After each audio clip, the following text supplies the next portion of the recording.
Avec vous, Noradine Ilboufker. Et c'est parti pour une nouvelle vidéo qui va traiter de la synthèse des concepts fondamentaux derrière la gestion des services IT, tels que définis par ITIL 4. La gestion des services IT ou bien IT Service Management est un ensemble de capacités organisationnelles spécialisées pour créer de la valeur pour les clients sous forme de services. Pour cela, ITIL 4 établit un ensemble de concepts fondamentaux traitant du quoi, du pour qui et du comment. Commençons tout d'abord par le pour qui.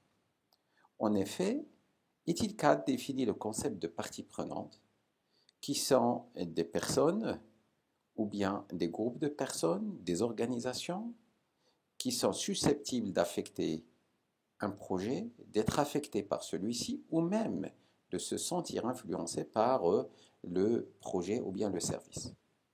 Ainsi, ITIL 4 définit deux principaux rôles, à savoir le fournisseur et le consommateur. Ces deux rôles sont connectés via le concept de service. Le fournisseur qui propose le service au client peut être un fournisseur interne ou bien un fournisseur externe. Fournisseur interne lorsqu'il s'agit de la fourniture du service pour un client interne, et lorsque le client est externe, on va parler de fournisseur externe. Lorsque le fournisseur y fait les deux, on va parler de fournisseur partagé. Pour ce qui est du consommateur, le consommateur, il peut être un utilisateur, ou bien un client, ou bien un sponsor.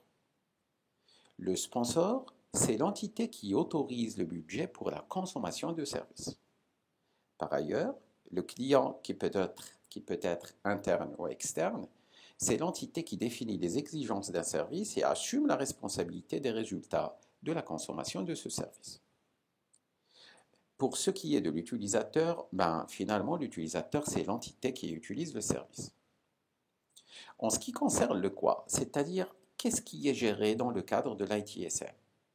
Le quoi, c'est le service. L'ITSM, il définit et décrit le service comme étant une partie intégrante d'une offre de service. Cette offre, elle est une description ou bien elle constitue une description formelle d'un ou plusieurs services conçus pour répondre aux besoins d'un groupe cible de consommateurs.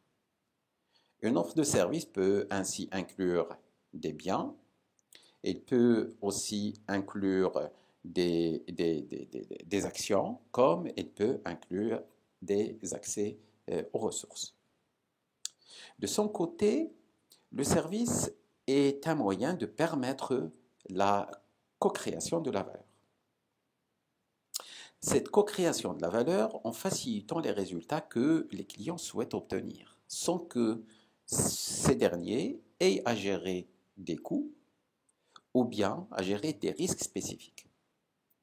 Par exemple, on va utiliser un taxi parce que nous souhaitons que le chauffeur ou bien le conducteur gère tous les risques associés à la conduite du véhicule. La première chose à garder à l'esprit avec ITIL 4 est que je ne vais pas dire cette nouvelle version, mais ITIL 4, elle met l'accent sur l'importance de la valeur, du résultat, du coût et du risque. En effet, la valeur fournie par le service peut être définie comme étant les avantages, l'utilité et l'importance perçue par quelque chose.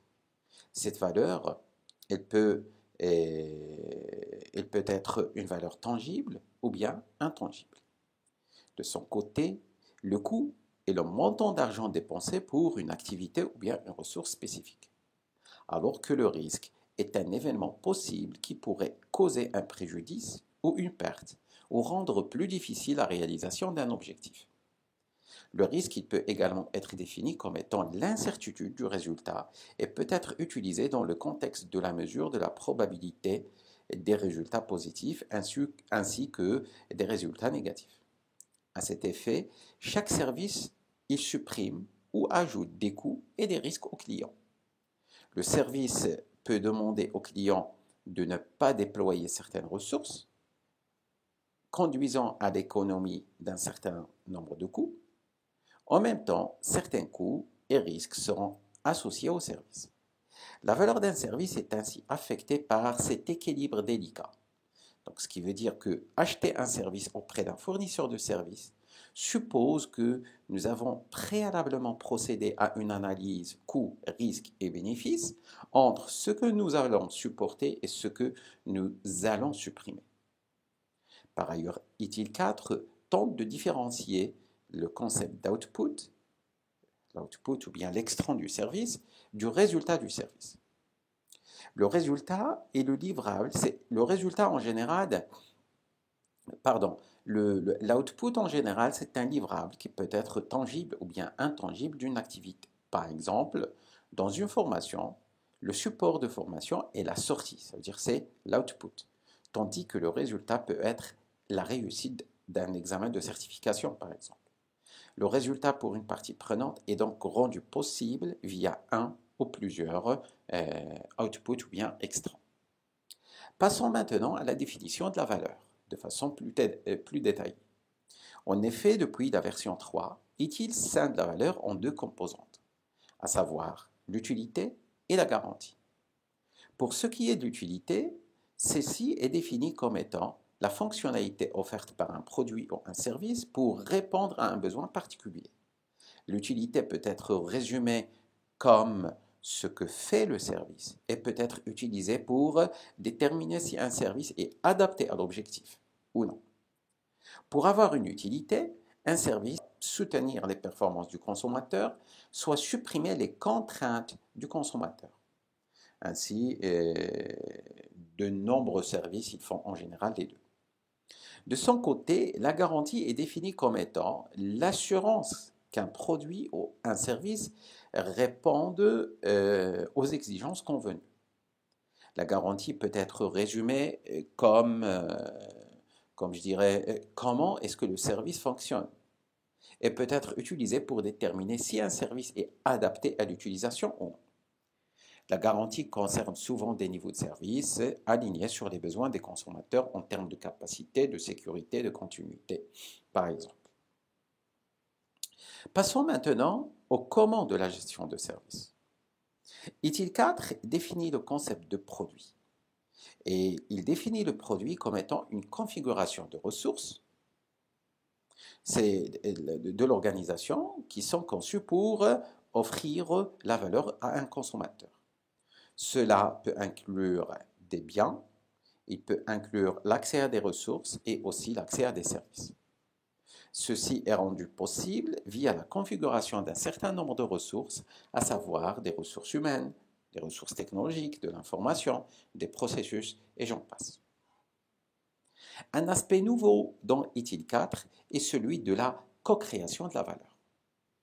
En effet, dans la version 3 d'ITIL, cette version repose sur la création de la valeur par le fournisseur, alors que ITIL 4 juge que la valeur est co-créée et non pas créée. En effet, si la valeur ciblée à travers une formation est la réussite d'un examen de certification, cette réussite ne peut être garantie ou bien ne peut être atteinte par le formateur tout seul.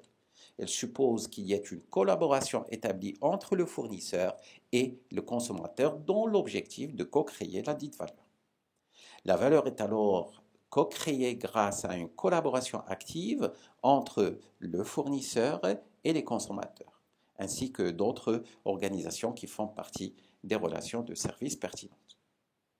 Pour cela, ITIL 4 définit le concept de relation de service basé sur la coopération entre un fournisseur et un consommateur, et elle comprend la fourniture de services, la consommation de services et la gestion de la relation de service.